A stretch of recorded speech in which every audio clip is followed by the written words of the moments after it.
तपाईँको तार्किक वा उद्देश्यपूर्ण नमुनामा तपाईँको टाइलर र हिल्डा टावरको नमुना पर्ने भयो। त्यस्तै गरी चक्रीय नमुनामा तपाईँको डिके व्हिलर र निकोलसको नमुना पर्छ। त्यस्तै गरी गतिशील नमुनामा चाहिँ डेकर वाल्कर र तपाईँको माल्कमको चाहिँ के हो त नमुना पर्छ। यो हेर्नु फेरि मैले तपाईँलाई भने तार्किक है त, तार्किक र उद्देश्यपूर्ण नमुनामा तपाईँको राफ डब्लु टाइलर र हिल्डा टावाको नमुना पर्छ है त। राफ डब्लु टाइलर र हिल्डा टावाको नमुना पर्छ तार्किक वा उद्देश्यपूर्ण नमुनामा।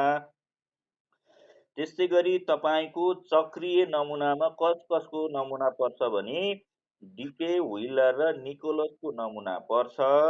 डिके व्हिलर र निकोलसको नमुना पर्छ। त्यस्तै गरी गतिशील नमुनामा कसको पर्छ भन्दा डेकर वाल्कर र माल्कमको पर्छ है त। म्याल्कम म्याल्कमको है त, यो भन्न चाहे है त। अनि अर्को एकदमै इम्पोर्टेन्ट कुरा भनेको के भने, अनि तपाईँको यो राजडल्दु टाइलरले तार्कीको नमुना के प्रस्तुत गरेको छ भने तपाईँको तपाईँको पाठ्यक्रम निर्माण गर्ने क्रममा चाहिँ पाठ्यक्रम निर्माताले चाहिँ कति चारवटा बुँदामा प्रश्नहरूको उत्तर खोज्नुपर्छ सुरुमा भनेर बल्ल त्यो खोजिसकेपछि बल्ल पाठ्यक्रम निर्माण गर्नको निमित्त उपयुक्त हुन्छ भनेर चाहिँ तपाईँको राफ डब्लु टाइलरले यो चारवटा मुख्य प्रश्नहरूको प्रस्तुत गरेको छ है साथी। एकदम आवाज आइरहेछ, एकदम म्युट गरिदिनु होला है साथी। हाम्रो जयप्रकाश शर्माजी म्युट गरेर बस्ने है त। तपाईँको के प्रश्न गरेको छ भने यो राफ डब्लु टाइलरले के भनेको, तपाईँको पाठ्यक्रम निर्माणको निमित्त तपाईँको चारवटा मुख्य प्रश्नहरूको पहिला चाहिँ खोजी गर्नुपर्छ भनेको छ है। के कुराहरू भन्दाखेरि तपाईँको विद्यालयले के उद्देश्य प्राप्त गर्नुपर्ने हो, पहिला उद्देश्य कुराहरू के को उद्देश्यको लागि निर्माण गर्दैछ त्यसको चाहिँ तपाईँको उत्तर खोज्नु पर्यो। त्यस्तै गरी तपाईँको यी उद्देश्य पुरा गर्न कस्ता सिकाइ अनुभवहरू तपाईँको दिनुपर्ने, त्यो सिकाइ अनुभवको कुरा अहिले खोजेको छ। त्यस्तै गरी तपाईँको यी अनुभवलाई कसरी सङ्गठित गर्ने, यी अनुभवहरूलाई कसरी सङ्गठित गर्ने भने यो के हो त सिकाइ अनुभवको सङ्गठनलाई खोजेको छ अर्को। र यी उद्देश्य पुरा भएको वा नभएको कसरी तपाईँको मूल्याङ्कन गर्ने भनेको छ। यो मूल्याङ्कन सम्बन्धी यसले उत्तर खोजेको छ। यो चारवटा विषय उद्देश्य, सिकाइ अनुभवको सङ्गठन र मूल्याङ्कनलाई चाहिँ के हो त यो विषयमा केन्द्रित रहेर यसको उत्तर खोजेपछि मात्र तपाईँको पाठ्यक्रम निर्माणको चाहिँ के हो त एकदमै प्रभावकारी हुन्छ। पाठ्यक्रम निर्माणमा चाहिँ कुनै भनौँ त्यस्तो समस्या आउँदैन। पहिला सुरुमा हामीले यी मुख्य चारवटा प्रश्नहरूको चाहिँ उत्तर खोज्नुपर्छ भनेर चाहिँ के हो त टाइलरले चाहिँ भनेको छ है साथीहरू, यो बुझ्नु होला। अनि अर्को खतरा कुराहरू, यो पनि तपाईँहरूको के छ भने सोधिरहेछ, यो पनि खतरा कुरा हो। तपाईँको पाठ्यक्रमको जुन छ नि तपाईँको स्रोतहरू छ, हामी पढ्छौँ तपाईँ सिकारु समाज विषय विज्ञ दर्शन मनोवैज्ञानिक होइन विभिन्न कुराहरू छ होइन पाठ्यक्रमका चाहिँ तपाईँका चाहिँ के अरे स्रोतहरू, जुन पाठ्यक्रम निर्माण गर्दा चाहिने स्रोतहरू। त्यस्तै गरी तपाईँको यसको चाहिँ के हो भने है त हामीले मुख्य स्रोतहरू भनेर सोधिदियो भने मुख्य स्रोतहरू के हो भन्दाखेरि सिकारु समाज विषय विज्ञ है। तपाईँको यसमा स्रोतहरू तपाईँको टन्नै छ। तपाईँको छ सिकारु छ, तपाईँको समकालीन समाज छ, तपाईँको सामाजिक तपाईँको परिवर्तन छ होइन, विषयवस्तु र यस क्षेत्रमा भएका विकासहरू छन् होइन, दर्शनहरू छन्, मनोवैज्ञानिकहरू छन्। यी 6वटा चिजहरू तपाईँको पाठ्यक्रम विकासका स्रोतहरू छन्। त्यसमा पनि तपाईँलाई प्रश्न सोधियो भने मुख्य स्रोतहरू के हुन् भनेर सोधियो भने हामीले सिकारु समाज र विषय विज्ञ भनेर लाउनु पर्यो है त। सिकारु समाज र विषय विज्ञ भनेर लाउनु पर्यो। त्यो पनि आउँछ, त्यसको पालो आउँछ। म अहिले एकछिन तपाईँलाई ठ्याक्कै भन्छु कसरी लाउने भनेर। अनि तपाईँको यसको चालनाहरू है त, चालनाहरू छ। चालनाहरू भनेर के हो त चालना भन्दा दर्शन र मनोविज्ञान भनेर सोध्नु पर्यो है त। दर्शन र मनोविज्ञान, दर्शन र मनोविज्ञान है त। के त दर्शन र मनोविज्ञान त्यसको चालनाहरू रहेको छ। अब मान्छेहरू सिकारु र समाजमा समकालीन समाजमा तपाईँहरू एकदमै धेरै साथीहरू कन्फ्युज भएको देख्छौँ। तर कन्फ्युज नहुनुहोला आजबाट। जो जो साथीहरू कन्फ्युज हुनुहुन्छ, अब तल दिएको मध्ये पाठ्यक्रम निर्माणको निमित्त केन्द्रबिन्दु अर्थात् सिकारको व्यवहारमा परिवर्तन नै पाठ्यक्रमको प्रमुख लक्ष्य के हो भनेर पनि सोधिन सक्छ। अर्थात् चाहिँ तपाईँको पाठ्यक्रमको लक्ष्य निर्धारणमा सबैभन्दा बढी प्रभाव पार्ने चाहिँ तपाईँको तल दिएको मध्ये कुन चाहिँ हो, कुन स्रोत हो भनेर पनि सोधिन सक्छ। त्यसैले गरी हामीले सिकारु र समकालीन समाजमा यति बुझ्नु पर्यो, पाठ्यक्रमको मुख्य केन्द्रबिन्दु चाहिँ केलाई मानिन्छ त? हामी सिकारुलाई मान्छौँ। तर तपाईँको सिकारुहरूको व्यवहारमा परिवर्तन नै तपाईँको पाठ्यक्रमको मुख्य उद्देश्य हो भन्छ नि। हो, त्यो तपाईँको त्यसलाई चाहिँ केन्द्रबिन्दु के मान्यो त? सिकारु मान्यो। सिकारुले तपाईँको त्यो व्यवहारमा लागू गर्न सकिएन। त्यो सिकेको कुरा चाहिँ तपाईँले एउटा चाहिँ व्यवहारमा चाहिँ परिवर्तन गर्न सकिएन भने त्यसको त कुनै महत्त्व भएन। त्यसैले त्यो उद्देश्य विपरीत भयो। त्यसैले के हो त, तपाईँको पाठ्यक्रम निर्माणमा चाहिँ एकदमै प्रभाव पार्ने प्रमुख केन्द्रबिन्दु भनेको चाहिँ के हो त? सिकारु भनेर बुझ्नु पर्यो। प्रमुख केन्द्रबिन्दु भनेर आयो भने सिकारु भनेर लाउनु पर्यो। तर लक्ष्य निर्धारणमा सबैभन्दा बढी प्रभाव पार्ने तत्त्व कुन हो भनेर तपाईँको आयो भने तपाईँको समाजकालीन समाज तथा संस्कृति भनेर चाहिँ लगाउनु पर्यो। कहिलेकाहीँ हामीलाई झुक्याइदिनको लागि के राखिदिएको हुन्छ भने समाज राखिदिएको हुन्छ अनि समकालीन समाज पनि राखिदिएको हुन्छ। अनि तपाईँको समाजकालीन समाज तथा संस्कृति पनि राखिदिएको हुन्छ। त्यो बगसमा हामीले कुनलाई लगाउने टिक भनेर त्यस्तो कुराहरू पनि हाम्रो लोकसेवाले फ्याल्नको लागि औनै गर्छन्। हो, त्यस्तो अवस्थामा हामीले के हो त, समाजकालीन समाज तथा संस्कृतिलाई लगाउनु पर्यो है साथीहरू। तपाईँको पाठ्यक्रमको लक्ष्य निर्धारणमा सबैभन्दा बढी प्रभाव पार्ने तत्त्व कुन हो भनेर सोध्यो भने त्यो अवस्थामा तपाईँको समाजकालीन समाज तथा संस्कृति पनि जोडेर आयो भने संस्कृतिलाई पनि ठोक्नु पर्यो है त। यो भन्न चाहे। के भन्दै हुनुहुन्थ्यो कसले?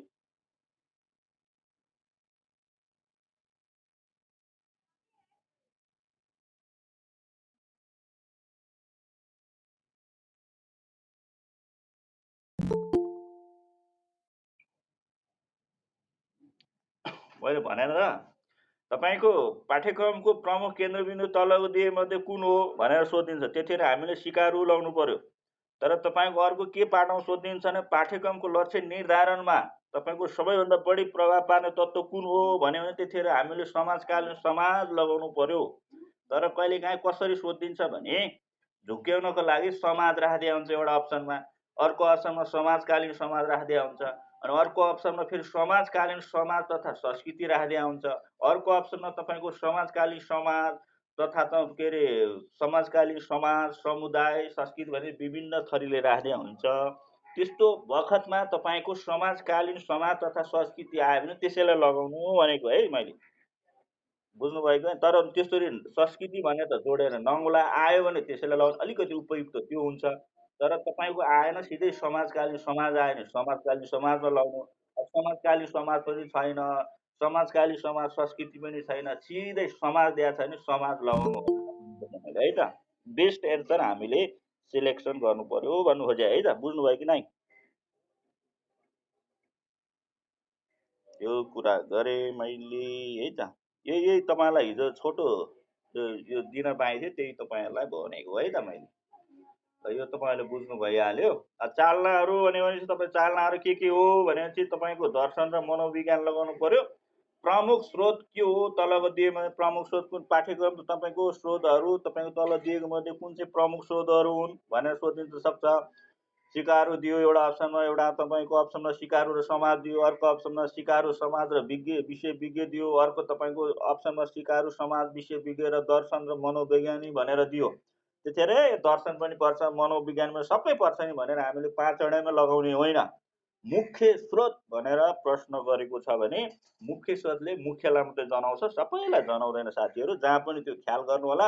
जुनै पनि तपाईँको लक्ष्य उद्देश्य विभिन्न कुराहरू सोद्धा पनि यदि त्यसको मुख्य लक्ष्य मुख्य उद्देश्य भनेर छुट्टै तोकिदिएको छ भने त्यो बगतमा हामीले त्यसैलाई नै लगाउनु पर्ने हुन्छ। उद्देश्य तपाईँको त धेरै हुन्छन्, लक्ष्य धेरै तोकिदिया हुन्छ, सबै तपाईँको मुख्य हुँदैन। त्यसैले गर्दा मुख्य भनेपछि मुख्यलाई कुन कुनलाई चाहिँ व्यवस्था गरेको छ, कुन कुन मुख्यलाई चाहिँ तपाईँको स्रोतलाई चाहिँ तपाईँको औँल्याएको छ, ती मुख्य स्रोतहरू लगाउनु होला। सिकारु समाज र विषय विज्ञलाई चाहिँ तपाईँको मुख्य स्रोत भनेर भन्छौँ हामी। यो तपाईँलाई कुरा गरे है, यो यसो बुझ्नु होला। अरू भने यस्तै हो। अनि तपाईँको अब यो त तपाईँको नेपालमा विद्यालय तहको पाठ्यक्रम विकासको प्रक्रिया भनिएको छ। तपाईँको पाठ्यक्रम विकासमा आधारहरू तपाईँ 9वटा सैद्धान्तिक आधारहरू छ। यो तपाईँको तपाईँ बागमती प्रदेशले बिनीमा पनि एउटा चाहिँ सब्जेक्टिभ केसमा लिखित केसमा विषयगत केसमा चाहिँ तपाईँको यो सोधेको थियो। तपाईँको पाठ्यक्रम विकासका चाहिँ सैद्धान्तिक आधारहरू के हुन् भनेर चाहिँ सोधेका थिइन्। यो तपाईँको सैद्धान्तिक आधारहरू 9वटा छ। तपाईँको थप 8वटा गरेर जम्मा चाहिँ तपाईँको पाठ्यक्रम विकासका प्रक्रियाहरू तपाईँको 17वटा रहेको छ। 17वटा आधारहरू रहेको छ साथीहरू, यो पनि नबिर्सिनु होला। तपाईँको पाठ्यक्रम विकासको सैद्धान्तिक आधारहरू कतिवटा छ भने 9वटा लगाउनु पर्यो। तर पाठ्यक्रम विकासका चाहिँ तपाईँको आधारहरू कतिवटा छ भनेर भन्यो भने 17वटा लाउनु पर्यो है साथीहरू। 17वटा लाउनु पर्यो। सैद्धान्तिक र तपाईँको विकासमा पाठ्यक्रम विकासमा थप आधार 8वटा थपेको छ। त्यो दुईटा टोटल गरेर तपाईँ कतिवटा 17वटा हुने भयो, यो भन्न चाहे है त। अब यो कुरा गरे। अनि अर्को तपाईँको यो यो यो त हामीले पढिसक्यौँ, यो ठिकै छ ल, यो ठिकै छ। हामीले इम्पोर्टेन्ट कुराहरू पढ्ने हो साथीहरू। ल अब म ठ्याक्क यो हिजो हल्का छुट्याएको थिएँ, यो कुरा तपाईँलाई भन्न खोजेको हो साथीहरू। आज ठक्क ल 76मा गएँ है। म राष्ट्रिय पाठ्यक्रम प्रारूप 2076 बारेमा कुरा अगाडि मैले बढाएँ है त। अब तपाईँलाई थाहा होला राष्ट्रिय पाठ्यक्रम प्रारूप 2076 तपाईँको के त तपाईँको स्वीकृति कहिले भएको, कसले गरेको? शिक्षा विज्ञान तथा प्रविधि मन्त्रालयले स्वीकृति गरे हो होइन, 2076 5/20। तर त्यसरी स्वीकृति गर्ने बेला को थियो? मन्त्री को थियो? शिक्षा मन्त्री को थियो? थाहा छ तपाईँहरूलाई? हजुर, गिरिराज पोखरेल है त। त्यो पनि कहिलेकाहीँ सोधिदिन सक्छ। यस्तो नर्मल कुराहरू पनि यसो बुझ्नु होला है, कहिलेकाहीँ सोधिदिन सक्छ साथीहरू। हामी सिधै तपाईँको स्वीकृति मिति शिक्षा विज्ञान तथा प्रविधि मन्त्रालय भनेर मात्रै याद गरे हुन्छ। कहिलेकाहीँ मन्त्रीको त्यो शिक्षा मन्त्रीको नाम पनि सोधिदिन सक्छ है त। यो भन्न चाहे साथीहरूलाई। मैले कहाँबाट सुरु गर्न खोजेको थियो? एकैछिन है त साथीहरू, एकैछिन, कतै नजानु होला, मजाले धैर्य गरेर सुन्नु होला।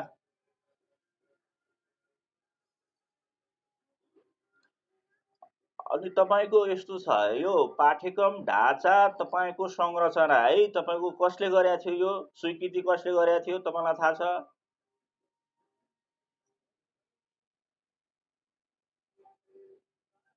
मन्त्री परिषदले हो कि राष्ट्रिय पाठ्यक्रम विकास तथा मूल्याङ्कन परिषदले गर्छ? नझुकिनु हो, हाम्रो जयप्रकाश शर्माजी कहिल्यै नझुकिनु। पाठ्यक्रमको तपाईँको यो तपाईँको राष्ट्रिय पाठ्यक्रम विकास तथा मूल्याङ्कन परिषदले त्यसको ढाँचाहरू प्रस्तुत गरे हुन्छ। त्यो ल ठिक छ भने त्यसको तपाईँको स्वीकृति नभइकन तपाईँको माथि जाँदैन, माथिल्लो निकायमा जाँदैन। जब त्यसले स्वीकृति गरिसकेपछि अनि माथि जाने हो। माथि अनि तपाईँको स्वीकृति भएपछि बल्ल कार्यान्वयनमा आउने हो साथीहरू। यो बुझ्नु पर्यो हजुरहरूले है त। पहिला हामीले यो अगाडिको प्रक्रियामा निकै कुरा गरेका थियौँ। अनि तपाईँको तपाईँको तपाईँको अनि तपाईँको यो कुन मितिमा चाहिँ यो तपाईँको यो राष्ट्रिय पाठ्यक्रम प्रारूप 2076 को चाहिँ तपाईँको ढाँचा यस्तो हुनुपर्छ, संरचना यस्तो हुनुपर्छ, अनि तपाईँको के अरे तपाईँको के भन्छ नि, अब यति यति पाठ्यघट्टा, यति कार्यघट्टा विभिन्न दिएको छ नि, यो यस्तो यस्तो हुनुपर्छ, एक दिनको हुनुपर्छ भनेर यो संरचना दिएको छ नि विद्यालयको। हो यो चाहिँ कुन मितिमा स्वीकृति भएको थियो तपाईँलाई थाहा छ? मैले ट्याक्कै यो तपाईँलाई सुरु गर्नुभन्दा यस्तो सोधेको, तपाईँलाई थाहा छ कि छैन भनेर है त। अरू साथीहरू?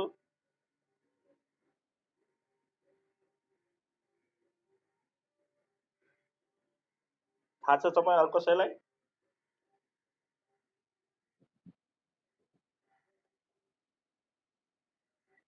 त्यही हो डाइरेक्ट।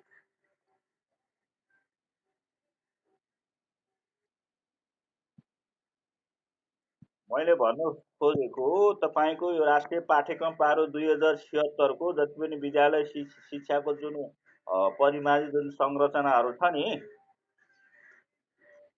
संरचना अहिले त छुट्टै अवलम्बन गरेका छ नि। एक चिजलाई तपाईँ एक रीत मान्ने, 9-12लाई एकल पन्थी मान्ने होइन।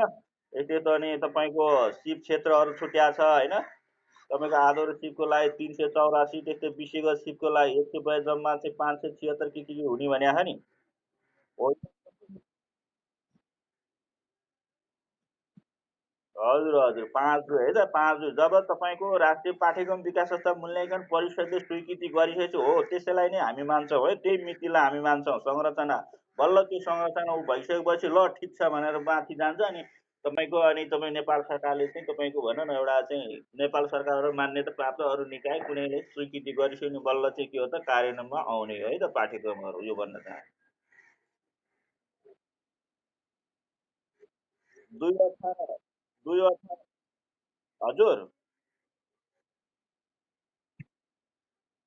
के को भन्नुभयो?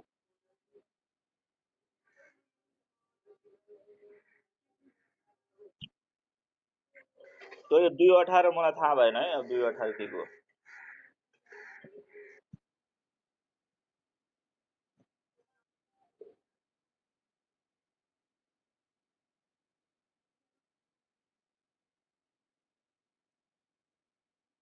ए आधार कार्ड ए ल ल ठिक छ ठिक छ ठिक छ जसरी है त।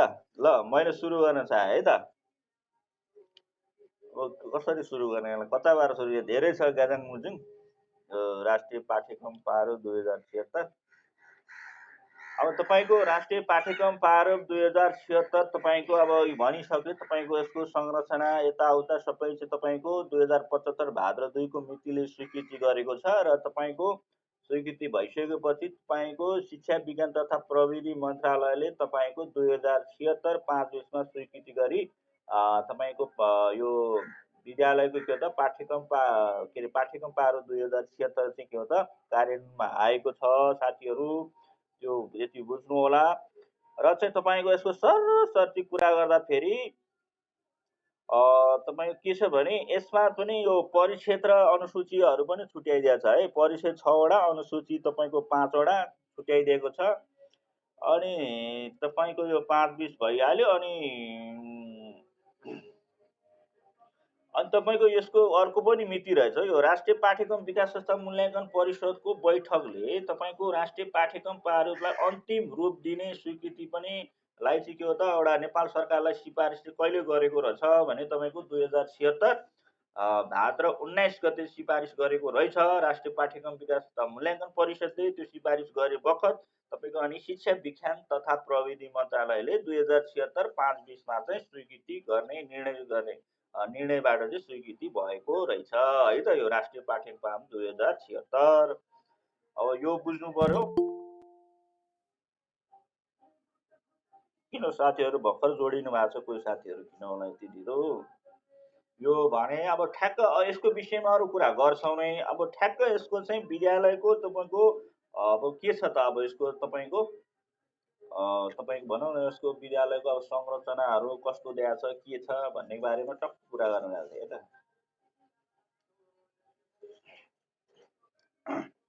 अब हेर्नु तपाईँको यसमा के छ है त प्रारम्भिक उमेर समूहका बालबालिकामा त्यो विकासमा उपलब्धिहरू हासिल गर्न तपाईँको विभिन्न यस्ता पाठ्यक्रम ढाँचाहरू अवलम्बन गरेको छ। यसले कस्तो ढाँचा अवलम्बन गरेको छ भने प्रारम्भिक उमेर समूहका बालबालिकाहरूलाई है त तपाईँको सिप क्षेत्रहरू छुट्याएर चाहिँ त्यसले प्रस्तुत गरेको छ। सिप क्षेत्रहरूलाई 2 भागमा छुट्याइदिएको छ यसले। तपाईँको कुन कुन भन्दा आधारभूत तपाईँको सिप सिकाइ क्षेत्र र अर्को विषयगत सिप सिकाइ क्षेत्र भनेर 2 भागमा सिपहरूलाई क्षेत्रलाई तपाईँ छुट्याइदिएको छ।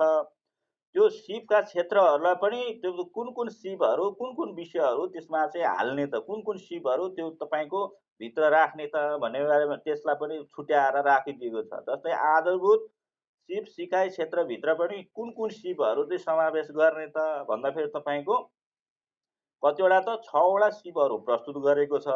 कुन कुन शारीरिक सिप, संवेगात्मक सिप, सामाजिक संस्कृति तथा सांस्कृतिक र चाहिँ नैतिक सिप, बौद्धिक तथा सामाजिक सिप, स्वास्थ्य, पोषण, सुरक्षा र वातावरण सिप, सृजनात्मक सिप। यो तपाईँहरूको किताबमा नि होला, यो याद गर्नु होला। कहिलेकाहीँ सोधिदिन सक्छ, आधुनिक सिप सिकाइ क्षेत्रभित्र तल दिएको मध्ये कुन पर्दैन भनेर सोधिदिन सक्छ।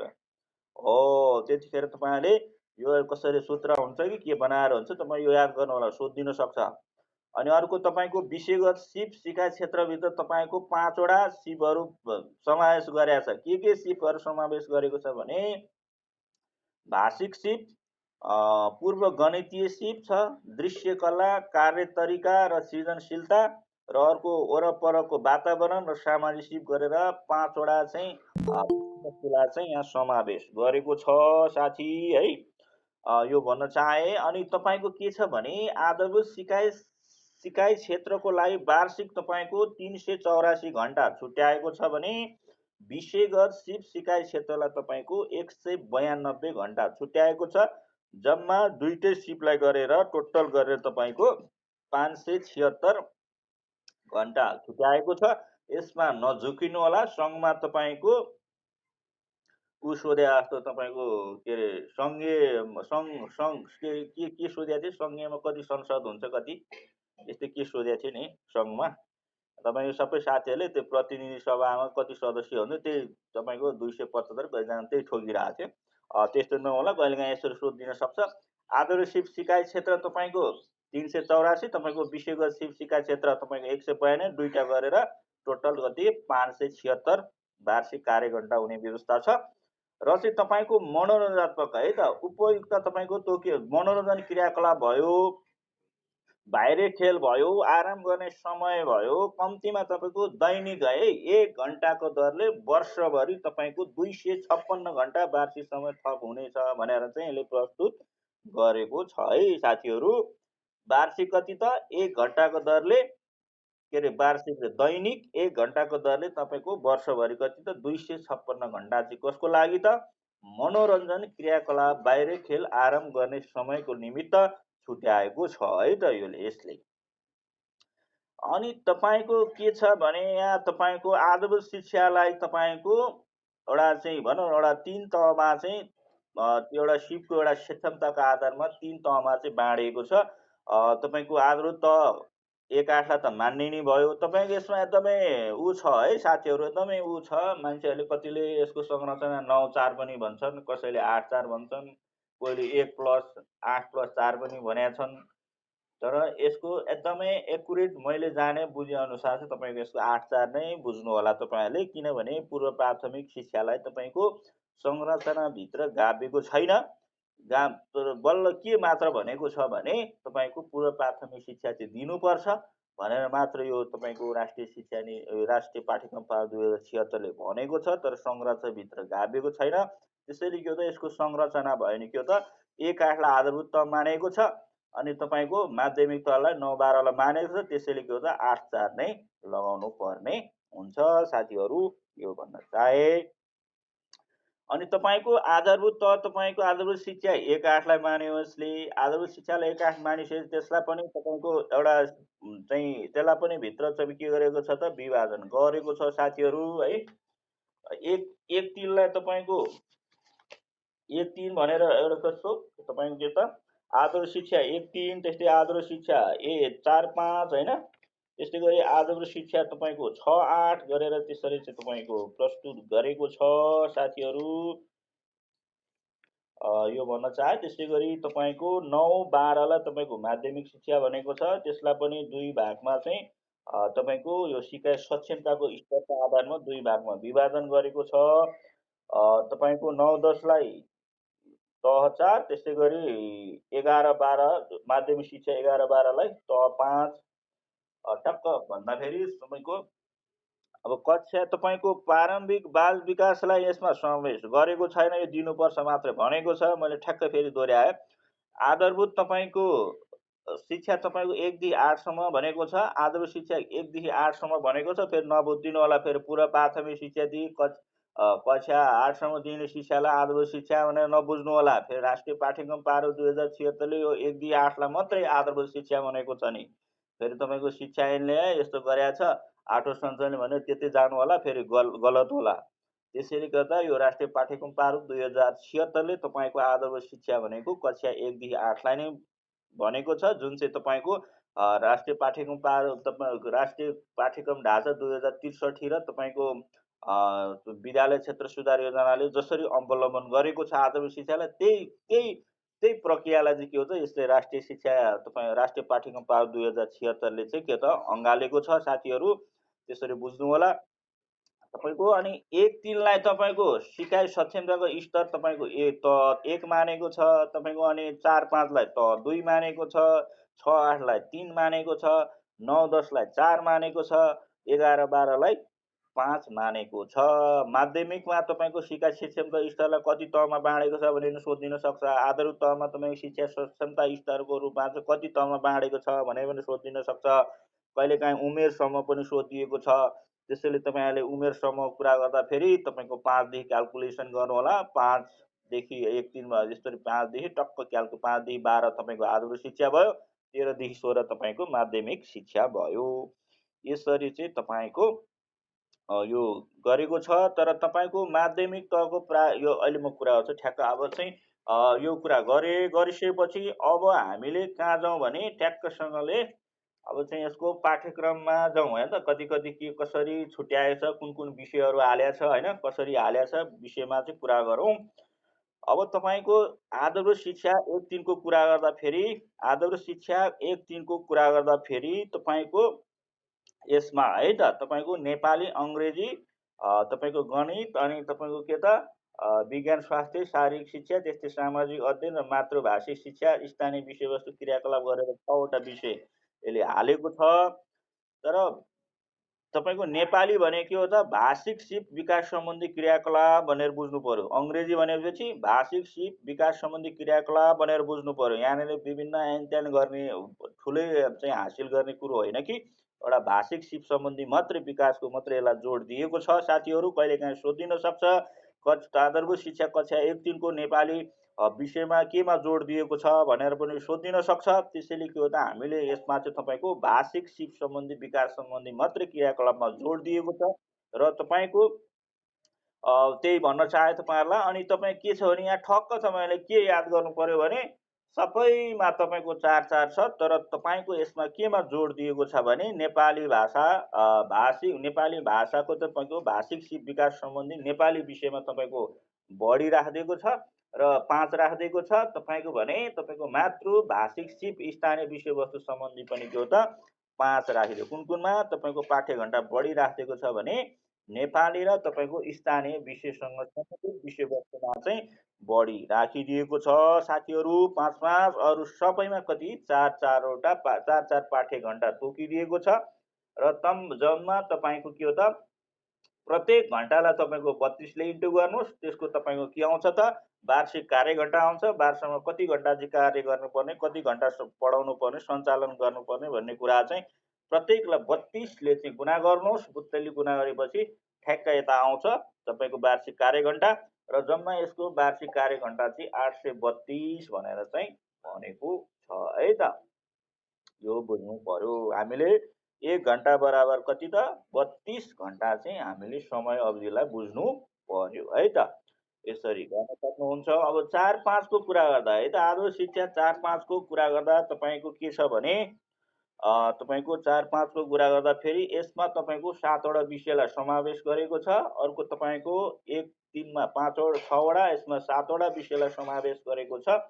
यसमा सबै एकदमै राम्रो छन्, तर तपाईँको स्वास्थ्य, शारीरिक र मातृभाषा स्थानीय विषयमा चाहिँ यहाँ कम गरिदिएको छ है। 1-3मा उहाँ बढाइदियो, यो मातृभाषा स्थानीय तपाईँको विषयमा यसमा घटाइदिएको छ। 1 घटाएर 4 बनाइदिएको छ भने स्वास्थ्य, शारीरिक तथा सृजना कलालाई 3 मात्रै पाठ्यघण्टा दिएको छ र तपाईँको अरू सबैमा तपाईँको 5-5 पाठ्यघण्टा तोकिएको छ। कुन विषय भन्दा नेपाली, अङ्ग्रेजी, गणित, विज्ञान तथा प्रविधि, सामाजिक अध्ययन तथा मानव मूल्य शिक्षा भयो, स्वास्थ्य, शारीरिक तथा सृजना कला, मातृभाषा र स्थानीय विषय गरी 7वटा विषयहरू चाहिँ प्रस्तुत गरेको छ।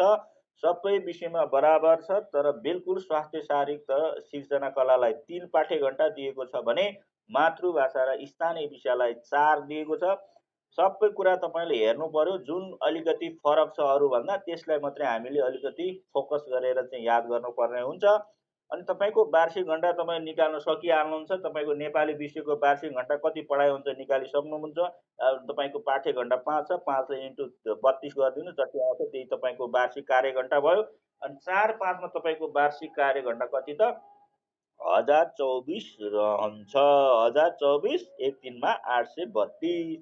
6 8 मा पनि तपाईँको 7 वटै विषय छ, 7 वटै विषय छ 6 8 मा पनि, हैन?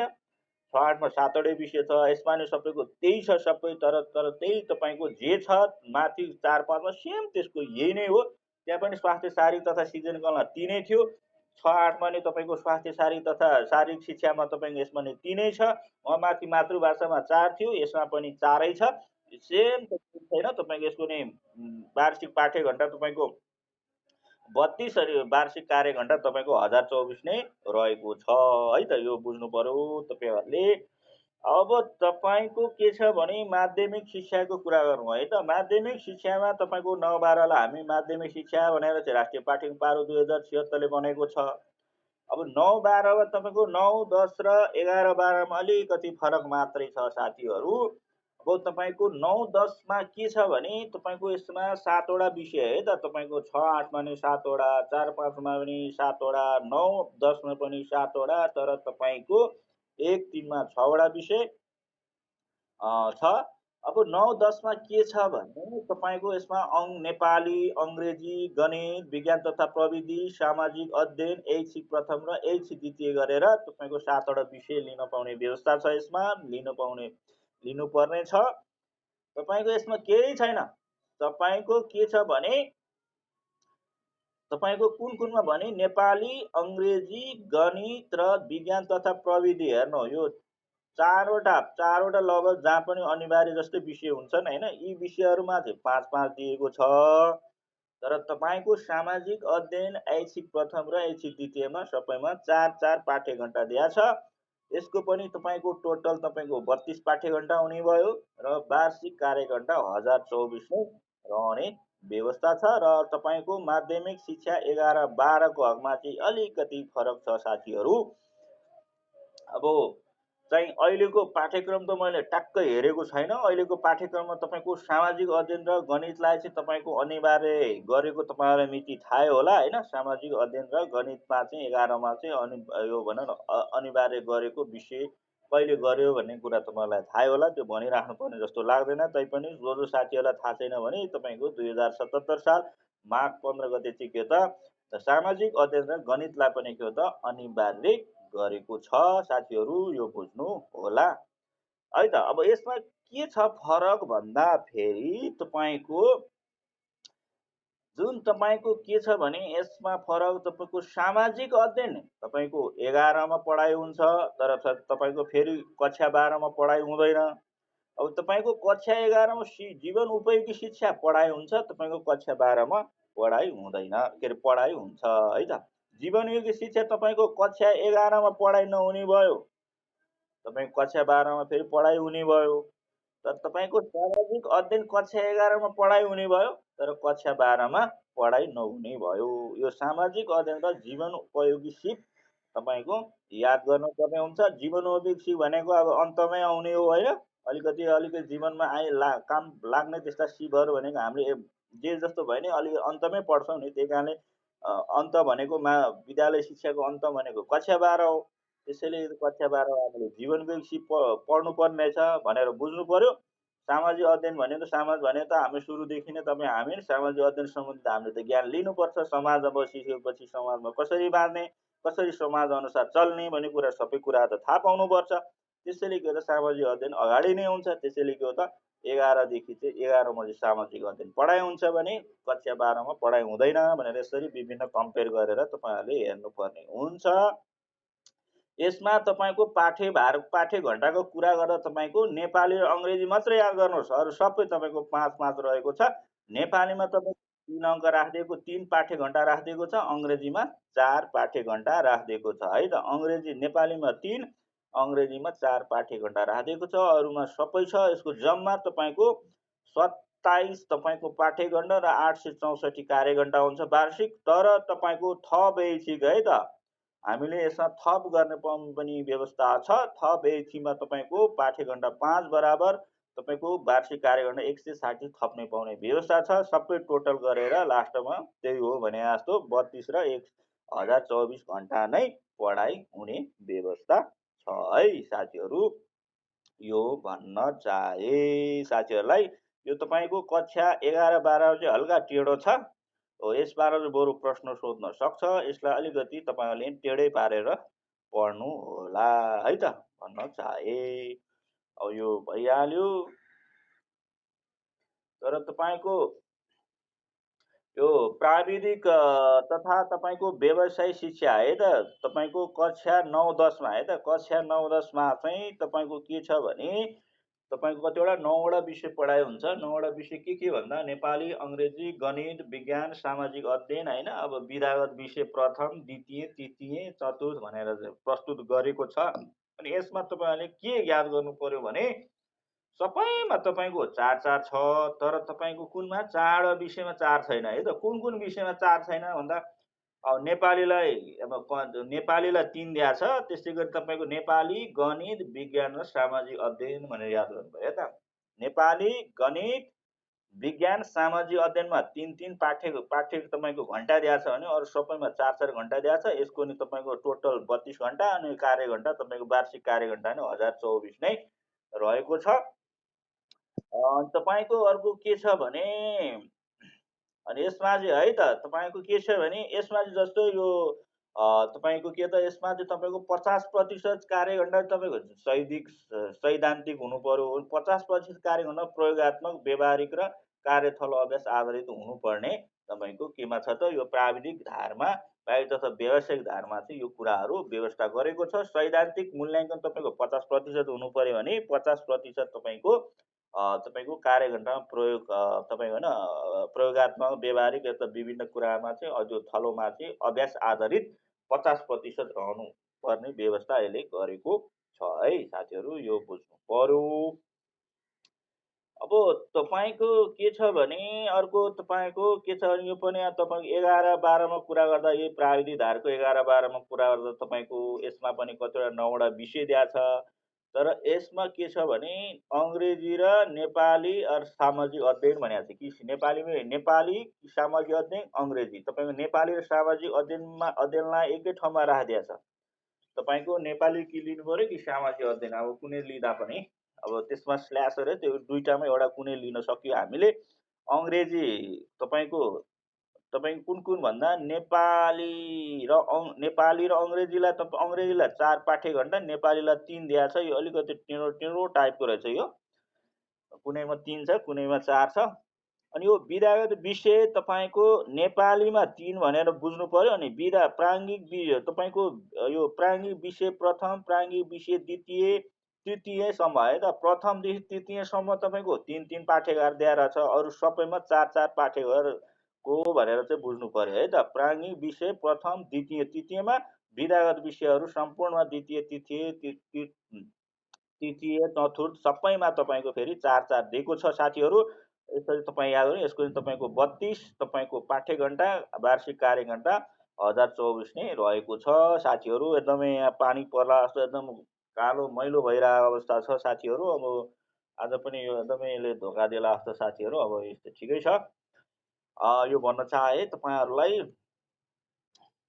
अब तपाईँले सम्पूर्ण कुराहरू हेरिराख्नुपर्ने आवश्यकता छैन साथीहरू। तपाईँले यो राष्ट्रिय पाठ्यक्रम प्रारूप 2076 तपाईँहरूले डाउनलोड गरेर पनि हेर्न सक्नुहुन्छ। मैले यो चाहिँ विद्यालय संरचना बारेमा कुरा गर्यो। अब तपाईँको ठ्याक्क अरू कुरा के गर्दा भने यसको चाहिँ अतिरिक्त कुराहरू गर्दा के हामीले बुझ्नुपर्छ भने अघि नै मैले भनिसकेँ। तपाईँको यो प्रारूपको संरचनालाई तपाईँको 6वटा परिच्छेद र 5वटा अनुसूचीमा विभाजन गरेको छ है। 6वटा परिच्छेद भनेर बुझ्नु पर्यो, अनुसूची 5वटा भनेर चाहिँ बुझ्नु पर्यो साथीहरू है। अनि तपाईँको यो पाठ्यक्रममा चाहिँ समावेशी पद्धतिका लागि मुख्य लक्षित समूहहरू तपाईँको 15वटा समूहलाई समावेश गरेको छ साथीहरू। 15वटा समूहलाई यो तपाईँहरूले बुझ्नु पर्यो। अनि तपाईँको आज तक तपाईँको कक्षा 1, 2, 3 सम्मलाई तपाईँको एकीकृत तपाईँको एकीकृत पाठ्यक्रम ढाँचामा अवलम्बन गर्ने भनेको छ भने तपाईँको 9-12 एकलपन्थीय तपाईँको ढाँचा चाहिँ तपाईँको के हो त गर्ने भनेको छ साथीहरू है। एकैछिन एकैछिन है त, म एकैछिन एकैछिन है।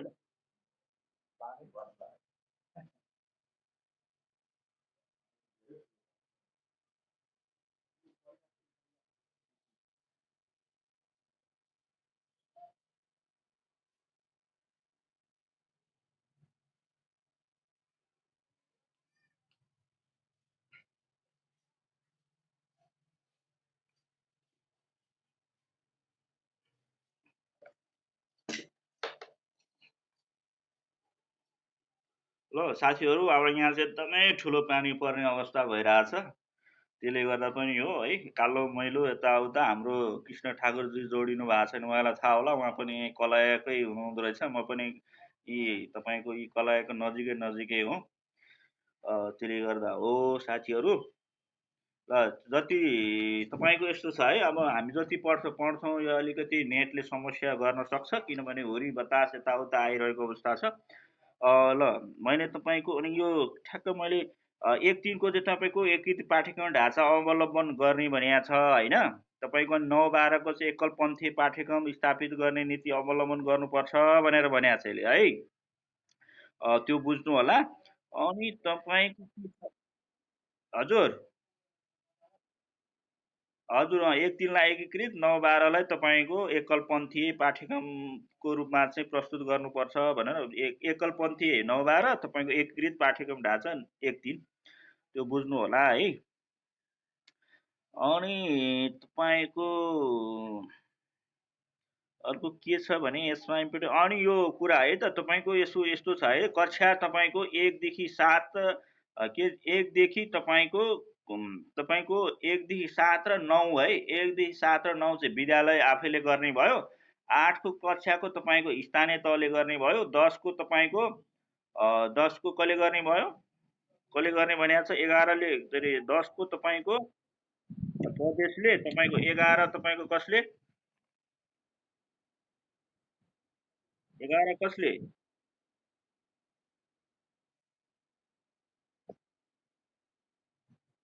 11-12 सङ्घले गर्ने भनेको छ है त। तपाईँको कक्षा 1, 7 र 9, 1 देखि 7 र अनि 9 कक्षाको तपाईँको उसले विद्यालय आफैले गर्ने भयो। अनि कक्षा 8को तपाईँको स्थानीय तहले गर्ने भयो। 10को प्रदेशले गर्ने भयो। 11-12 चाहिँ सङ्घले गर्ने भयो। परीक्षा यसरी चाहिँ प्रस्तुत गरेको छ साथीहरू, मूल्याङ्कनको आधार गर्दा फेरि। अनि अर्को के छ भने तपाईँको यो नि यो सार्वजनिक धारको त यो सार्वजनिक परीक्षा है। सार्वजनिक परीक्षा भने त मलाई थाहा होला। सार्वजनिक परीक्षा भनेको कुन कुन 8, 10, 11, 12लाई सार्वजनिक परीक्षा। यसमा चाहिँ के हो त 8, 10, 11, 12मा सार्वजनिक परीक्षा हुनुपर्छ भन्ने यसले भनेको छ हो। यो सार्वजनिक परीक्षामा चाहिँ के गरेको छ भने 15% भार आन्तरिकले गर्ने भयो र 75% भार चाहिँ कसले गर्ने भयो त बाहिरी रूपमा हुने है त, बाहिरी मूल्याङ्कन हुने भनेको छ। आन्तरिक भनेको 25% चाहिँ अब जहाँ चाहिँ पढेको हो त्यसैले गर्ने भयो भने तपाईँको 75% चाहिँ जुन चाहिँ बाहिर लिइन्छ इक्जाम, त्योबाट चाहिँ के त 75% चाहिँ के हो त बाहिरी मूल्याङ्कन हुने भयो है साथीहरू, यो बुझ्नु होला। अब अरू भने त्यस्तै हो, यो बुझ्नु होला। अनि तपाईँको यो विद्यालय शिक्षाको दृष्टिकोण छ, त्यो पनि हेर्नु होला साथीहरू है। अब जति जति बाँकी रहेछ हामी भोलि गर्छौँ। आज एकदमै हेर्नु न, पानी एकदमै खतरा परिरहेछ साथीहरू। यो पानी भन्दा नि हुरी बतास एकदमै खतरा छ। हाम्रो जयप्रकाश शर्माजीलाई पनि थाहा होला, उहाँ रौतहटको हुनुहुन्छ। के छ अवस्था त्यता?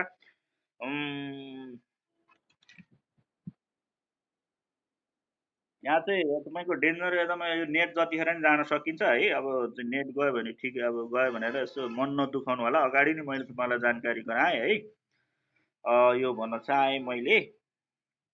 अब यसमा अनि अर्को कुरा है त तपाईँको पहिला चाहिँ यो तपाईँको यो पाठ्यक्रम जति पनि अगाडि यो लागू भएको सञ्चालन भएको जुन चाहिँ अहिले पनि सञ्चालनमै छ, अहिले चाहिँ कार्यान्वयनको प्रक्रियामा छ यो राष्ट्रिय पाठ्यक्रम 12/2076। अगाडि मैले भनेको नि थियो, पहिला तपाईँको शिक्षाको तपाईँको प्रकारहरू चाहिँ माध्यमिक शिक्षा प्रकार साधारण, परम्परागत, प्राविधिक अथवा व्यवसाय गरी 3 प्रकारको हुने भन्ने व्यवस्था थियो। तर अहिले के गरेछन्, 3 प्रकारको त हुने, तपाईँको के भनेको छ भने पहिला त्यो संस्कृत हार थियो, संस्कृत छ, त्यो संस्कृतलाई हटाएर त्यसको ठाउँमा परम्परागत भन्ने विषय चाहिँ यसमा राखेको छ प्रकारमा। यो तपाईँहरूलाई भन्न चाहे, मैले मुख्य मुख्य कुराहरू भने। ल यो कुरा गरे तपाईँहरूले अनि यो हेर्नु होला है, राष्ट्रिय पाठ्यक्रम प्रारूप तपाईँको सबै कुरा चाहिँ मैले डिटेलमा भन्न सकिँदैन, किनभने धेरै लामो छ। तपाईँको लगभग 172 कति पेजको जस्तो लागेको छ, त्यस्तै समथिङ कति पेजको छ। तपाईँ त्यो पिडिएफ फाइल हेर्नु होला। त्यहाँ तपाईँको अनि मेन गरी तपाईँले त्यहाँ के याद गर्नुहोस् भने तपाईँको अब चाहिँ यो ऐच्छिक प्रथम द्वितीय छ नि, ऐच्छिक प्रथम द्वितीय तपाईँको पहिलो माध्यमिक शिक्षा ऐच्छिकमा प्रथममा तपाईँको 42वटालाई समावेश गरेको छ, द्वितीयमा तपाईँको 35वटा समावेश गरेको छ, संस्कृतपट्टि 9वटा होला होइन। त्यस्तै गरी तपाईँको 11-12 कुरा गर्ने भने तपाईँको त्यस्तै कति 30वटा है कति यस्तै यस्तो समथिङ कति छ, सबै कुरा त मलाई नि याद छैन। त्यो अब यदि तपाईँहरू पाएको छैन भने त्यसको कुरामा तपाईँको ठ्याक्कै यो कुरा विषयमा गरौँला, म भोलि त्यसको विषयमा कुरा गर्छु। अझै तपाईँको मूल्याङ्कन सम्बन्धी त बाँकी नै छ है साथीहरू। अब तपाईँको यो कार्यान्वयन कसरी गर्ने भन्ने बारेमा टक्क तपाईँहरूलाई मैले भन्न चाहेँ है। तपाईँको यो कार्यान्वयन छ नि, कार्यान्वयन अनि तपाईँले के बुझ्नु पर्यो भने तपाईँको यो राष्ट्रिय पाठ्यक्रम प्रारूप 2076 छ नि, यो तपाईँको सिधै है त बिना परीक्षण नगरिकन सिधै कार्यान्वयन चाहिँ तपाईँको कतिमा भनेको छ त भन्दाखेरि 8, 10, 11, 12मा चाहिँ तपाईँको के छ त, सिधै तपाईँको के छ त परीक्षण नगरी सिधै कार्यान्वयन गर्ने भनेको छ है यो राष्ट्रिय पाठ्यक्रम प्रारूप 2076ले। 8, 10 एउटा 8 भयो, त्यसपछि 10 भयो, त्यसपछि कुन भयो त 12 भयो है त। 8, 10, 12मा तपाईँको के भनेको छ त बिना परीक्षण सिधै लागू गर्ने भनेको छ। अब यहाँ सरर कुरा गर्दा तपाईँलाई टेबल बनाएर पनि हेर्न सक्नुहुन्छ। यो तपाईँको 2076, 2077, 2078, 2059, 80सम्म तपाईँको सबै 12सम्म नै लागू गर्ने भनेको छ, यसले कार्यान्वयन गरिसक्ने भनेको छ। कहिलेकाहीँ सोधिन सक्छ राष्ट्रिय पाठ्यक्रम प्रारूप 2076ले विद्यालय शिक्षा तपाईँको कति कुन आर्थिक वर्षसम्म तपाईँको कार्यान्वयन गरिसक्ने भन्ने व्यवस्था भनेर प्रस्तुत गरेको छ, व्यवस्था गरेको छ भनेर सोधिन सक्छ। त्यतिखेर हामीले 2080 लगाउनु पर्यो। 2080सम्म चाहिँ तपाईँको विद्यालय तहको सबै पाठ्यक्रमहरू चाहिँ कार्यान्वयनमा ल्याइसक्ने भनेको छ है साथीहरू, यो बुझ्नु होला। अहिले तपाईँको कार्यान्वयनमा आएको भनेको के हो, कुन हो त, कक्षा 1 भयो होइन, कक्षा 1 भयो तपाईँको। अब कक्षा 2 र 3 अब चाहिँ कार्यान्वयन 78मा लागू हुने भनेको छ, कार्यान्वयन गर्ने भनेको छ। 2 र 3 भयो होइन, त्यस्तै गरी 6 क्लास भयो होइन, त्यस्तै गरी तपाईँको अब 12 क्लास है त। तपाईँले कसरी हेर्नु होला नि, टक्क तपाईँको परीक्षण कुन मितिमा हुने है त। परीक्षण तपाईँको 1 को तपाईँको परीक्षण भइसक्यो, 2076मा परीक्षण भएर पनि तपाईँको 2077मा कार्यान्वयन भइसक्यो। अनि अर्को तपाईँको के छ त 11 पनि, 11 कति त 2076मै परीक्षण भयो, परीक्षण भएर अहिले तपाईँको यो कार्यान्वयन भइसक्यो 2077मा। अब 78मा कार्यान्वयन हुने कुन हो भन्दाखेरि तपाईँको 2, 3 तपाईँको अनि 6 अनि तपाईँको 12, 2, 3, 6, 12 चाहिँ अब यो 78मा लागू हुन्छ, कार्यान्वयन हुन्छ। 78मा फेरि कुन परीक्षण हुन्छ त, अब 69मा त लागू गर्नु पर्यो, 69मा के अरे 79मा त लागू गर्नु पर्यो, 79मा लागू गर्नको निमित्त अहिले त परीक्षण गर्नु पर्यो। अहिले परीक्षण कुनमा चाहिँ हुन्छ त 78मा भन्दाखेरि अहिलेको लेटेस्ट याद गर्नु होला, कहिलेकाहीँ यो 78को अहिले 78 साल छ, त्यसले गर्दा यो 78मा सोधिन सक्छ कि भन्ने हिसाबले मैले भनेको हो। यो 78मा चाहिँ तपाईँको के छ भने कक्षा 4, 5 अनि तपाईँको 7 अनि तपाईँको 9मा परीक्षण गर्ने भनेको छ है त। कक्षा 4, 5, 7, 9, कक्षा 4, 5, 7, 9मा यो 78मा परीक्षण हुन्छ। त्यही परीक्षण भएको तपाईँको के हो त तपाईँको 2079मा, त्योभन्दा अब आउने वर्षमा तपाईँको के हुन्छ त, के हुन्छ कार्यान्वयन हुन्छ, लागू हुन्छ। र 79मा जति पनि बाँकी रहेको छ परीक्षण हुनु, त्यो त्यो तपाईँको परीक्षण हुन्छ र 80 मा फेरि लागू हुन्छ। यदि तपाईँलाई यो टेबल चाहे तपाईँहरूलाई म पठाइदिन्छु एक दिन, होइन, टेन्सन नगर्नुहोस्। चाहिन्छ भने है त तपाईँहरूसँग कसै कसै बुकमा होला, अहिले नयाँ नयाँ अहिले नयाँ पाठ्यक्रमको आधारित साथी अब सरहरूले बुक निकाल्नु भएको छ, त्यो साथीहरूले लिनु भएको छ, त्यहाँ होला पक्कै। मैले त्यो भन्न चाहेँ। यदि छैन भने तपाईँहरूले मेसेन्जरमा उ गर्नुहोला, तपाईँहरूलाई त्यसको म फोटो स्न्याप गरेर स्क्रिनसट गरेर तपाईँहरूलाई पठाइदिन्छु है। भन्न चाहे ए ल ल हुन्छ सबैलाई पठाइदिन्छु है त। ल ल सबैलाई पठाइदिनु। अनि तपाईँले तपाईँको कुन त तपाईँले यति याद गर्नु है त, अहिलेको यो सालको तपाईँको कार्यान्वयन कुन कुन कक्षामा हुँदैछ, कुन कुनमा चाहिँ परीक्षण हुँदैछ, र चाहिँ तपाईँको अनि कुन कुन तपाईँको कक्षामा चाहिँ बिना परीक्षण सिधै लागू गर्ने भनेको छ भन्दाखेरि 8, 10, 12 भनेर बुझ्नु पर्यो है त। 8 मा तपाईँको परीक्षण नगर्ने सिधै लागू गरिदिनु भयो, 10 मा बिना परीक्षण सिधै लागू गरिदिनु भयो, 12 मा पनि बिना परीक्षण सिधै लागू गर्ने व्यवस्था गरेको छ।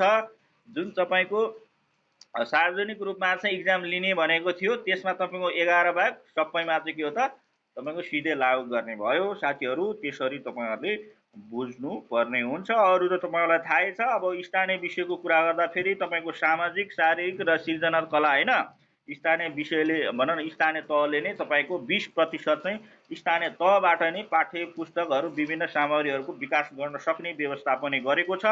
त्यसमा तपाईँको के छ भने सामाजिक अध्ययन, शारीरिक र तपाईँको सृजनात्मक कला तपाईँको 80% तपाईँको चाहिँ तपाईँको के हो त भन्दाखेरि यो केन्द्रले तोकेको त्यो विषयवस्तुको आधारित हुने भयो भने तपाईँको स्थानीय तहमा निर्धारित हुने विषयवस्तु चाहिँ तपाईँको सबैमा 20% छ। तर स्थानीय विषय है त, स्थानीय विषय स्थानीय तहबाटै हुने, स्थानीय विषय चाहिँ कुनै केन्द्र सेन्द्रबाट हुँदैन। स्थानीय विषय चाहिँ पूर्ण 100% नै तपाईँको के त स्थानीय तहले निर्धारण गरे बमोजिम हुनेछ, त्यो विषय वस्तु हुनेछ भनेर बुझ्नु पर्यो साथीहरू। यही भन्न चाहे। एकदमै पानी परिरहेको अवस्था छ। अब के गर्ने त साथीहरू, अझ ल यस्तै नै हो। यी कुराहरू नबुझेको कुराहरू सोध्नु होला। भोलि हामी तपाईँको यो मूल्याङ्कन परिषद सम्बन्धी, के अरे मूल्याङ्कन सम्बन्धी हामी कुरा गर्छौँ। अहिले हाम्रो हाम्रो तपाईँको शिक्षा प्रणालीमा चाहिँ अहिले अक्षराङ्क मूल्याङ्कन पद्धतिलाई चाहिँ अवलम्बन गरिएको अवस्था छ। त्यसमै चाहिँ केन्द्रित रहेर अब आउने भोलिको समयमा हामी कुरा गर्छौँ साथीहरू। यी कुराहरू मेन कुराहरू यिनै हुन्, यस्तै सोध्ने हुन्। अनि तपाईँको अहिले तपाईँको राष्ट्रिय पाठ्यक्रम प्रारूप 2076 लागू भइसकेपछि त्यसैले बनाएको, त्यसैले निर्माण गरेको राष्ट्रिय शिक्षाहरू भयो, तपाईँको सक्षमताहरू छन्, यी सबै कुराहरू त्यहीको आधारमा अहिले ती तपाईँको सक्षमता र उद्देश्यहरू चाहिँ अवलम्बन गरिएको अवस्था छ। त्यसलाई नै के हो त मुख्य स्रोतको रूपमा लिएर अहिले चाहिँ हाम्रो नेपालको शिक्षा चाहिँ अगाडि बढेको छ साथीहरू। त्यही भन्न चाहे। अहिले तपाईँको त्यही राष्ट्रिय शिक्षा तपाईँ राष्ट्रिय पाठ्यक्रम प्रारूप 2076ले नै तपाईँको बनाएको त्यो सक्षमताहरू छ, राष्ट्रिय उद्देश्यहरू छ, त्यही नै अहिले तपाईँको व्यवहारमा लागू भइरहेको अवस्था छ साथीहरू। त्यो बुझ्नु होला भन्न चाहे। अरू अब के छ, अब त्यसमा नबुझेको कुराहरू छ भने तपाईँहरूले सोध्न सक्नुहुन्छ भन्न चाहे है त। अब यो राष्ट्रिय पाठ्यक्रम प्रारूप 2076को बारेमा है त।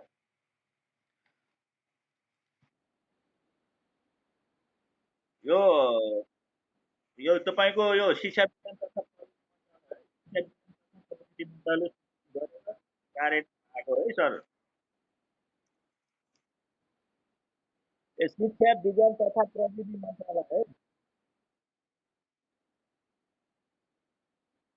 हजुर हजुर।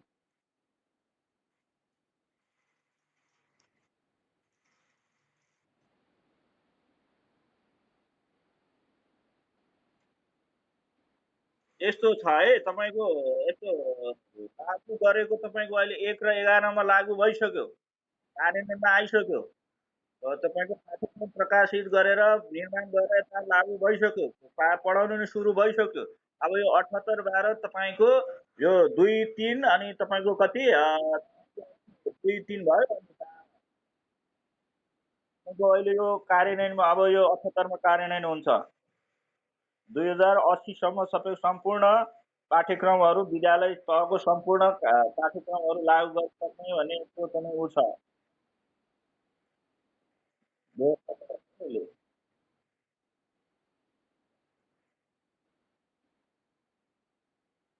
भोलि परीक्षा तथा मूल्याङ्कन हुन्छ। यस्तै कुराहरू जान्ने हो, यस सेरोफेरो रहेर सोध्छ साथीहरू। अब चाहिँ अब यसको विषयमा रहेर अरू के नजानेको, नबुझेको, अब मैले जानेको तपाईँहरूले अब सबै कुरा त मलाई पनि कहाँ आउँछ र होइन, पढ्न मैले नै अध्ययनै गर्ने हो। त्यही भन्न चाहे साथीहरूलाई। सोध्नुहोस् तपाईँहरू कुनै नबुझेको छ भने।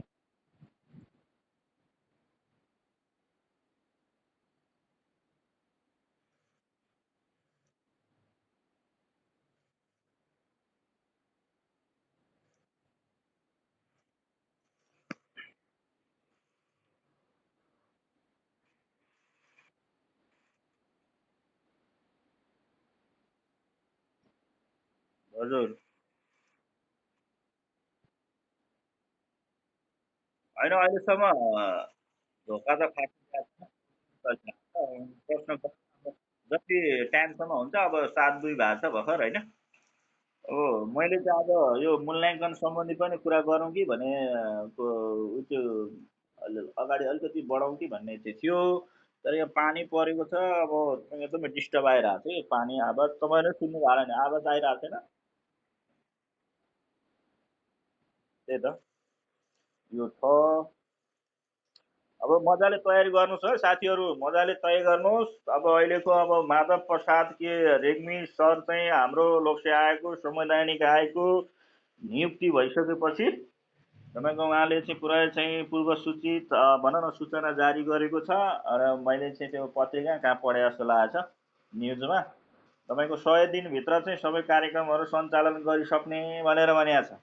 भन्नु चाहिँ अब 100 दिन त 100 दिन, अब हुन्छै हुँदैन। अब यो कोभिड-19ले के गर्छ, तैपनि तपाईँहरू सम्पूर्ण साथीहरू एकदमै रेडी भएर बस्नु होला, तम तराईमा बस्नु होला, तयारी गर्नु होला मजाले भन्न चाहे। तपाईँहरू प्रश्न छैन जस्तो लाग्यो, म सोधौँ त तपाईँहरूलाई प्रश्न यही सम्बन्धित रहेर।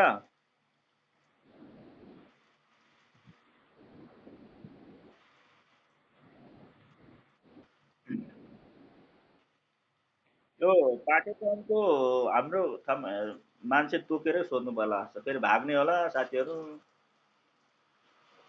हिजो त धेरै साथीहरू छुट्टिनु भएको थियो, किन होला।